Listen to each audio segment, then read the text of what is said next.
अस्सलाम वालेकुम, welcome back to my channel. उम्मीद करती हूँ कि आप सब खैरियत से होंगे। तो आज मैं आपके लिए बहुत ही मज़ेदार जर्दा की रेसिपी लेकर आई हूँ। तो रेसिपी को स्टार्ट करने से पहले अगर आपने मेरे चैनल को सब्सक्राइब नहीं किया तो जल्दी से सब्सक्राइब करें और बेल आइकन के बटन को प्रेस कर दें ताकि मेरी हर आने वाली न्यू वीडियो का नोटिफिकेशन सबसे पहले आपको मिल सके।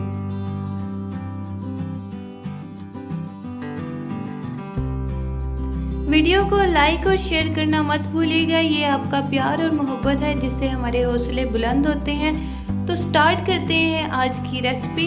बिस्मिल्लाहिर्रहमानिर्रहीम।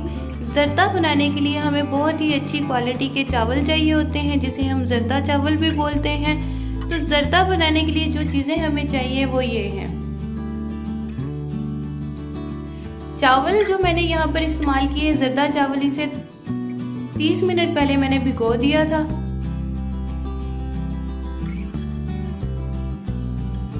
मैंने यहाँ पर आधा किलो चावल इस्तेमाल किए हैं और तकरीबन 1.5 लीटर पानी के अंदर इसको मैं बॉईल करूँगी।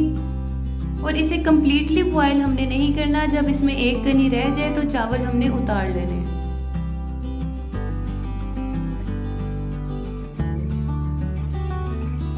आप कोई से भी चावल इस्तेमाल कर सकते हैं, ये कोई हार्ड एंड फास्ट रूल नहीं है।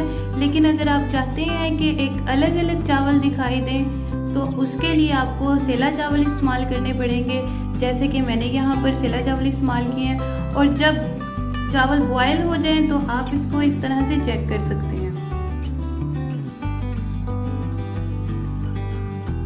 सेकेंड स्टेप में हम शुगर सिरप यानी कि चाशनी बनाएंगे। इसके लिए 1 कप पानी चाहिए और उसके अंदर 1.5 कप चीनी हम ऐड करेंगे और इसको अच्छे से मिक्स करेंगे और हाई फ्लेम पर इसको पका लेंगे।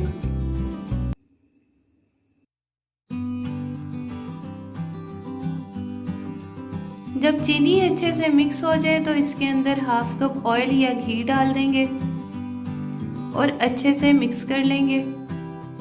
इसे भी हम लोग हाई फ्लेम पर पकाएंगे।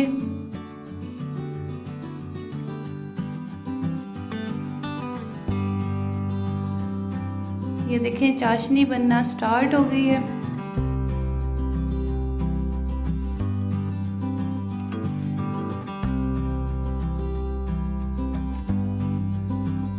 चाशनी हो गई है तैयार। अब हम इसमें उबले हुए चावल डालेंगे और इसको अच्छे से मिक्स करेंगे। मिक्स हमने इसे अच्छे से करना है ताकि चावल सारे के सारे कवर हो जाएं।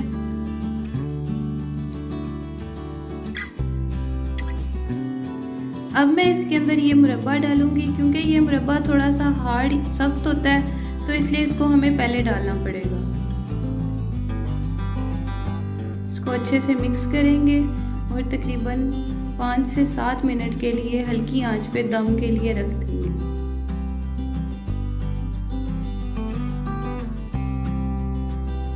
यहाँ चावलों को रखे हुए 5 मिनट हो चुके हैं। अब मैं एक दफ़ा इसको अच्छे से हिला लूँगी और इसके अंदर जर्दा के रंग इस्तेमाल किए हैं। मैंने 3 जर्दा के रंग मैंने इस्तेमाल किए और इनकी एक चुटकी डालकर तकरीबन 10 मिनट के लिए हल्की आंच पर दम के लिए रख दिया।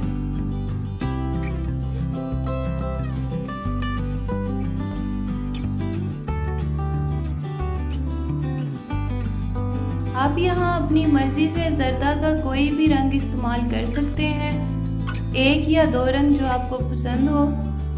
यहाँ पर चावलों को रखे हुए 10 मिनट कंप्लीट हो चुके हैं। अब मैं इनको हल्के हाथों से एक दफ़ा मिक्स कर लूँगी ताकि ये रंग इसके अंदर अच्छे से मिक्स हो जाए। नेक्स्ट स्टेप में मैं इसके अंदर मुरब्बा डालूँगी और अगर आपको रसगुल्ले पसंद है तो वो आप इसके अंदर इस्तेमाल कर सकते हैं। ये दोनों चीज़ें डालने के बाद मैं 2 मिनट के लिए इसको बहुत ही हल्की आंच पर रख दूँगी और 2 मिनट के बाद इसको अच्छे से मिक्स करेंगे और सर्व कर देंगे।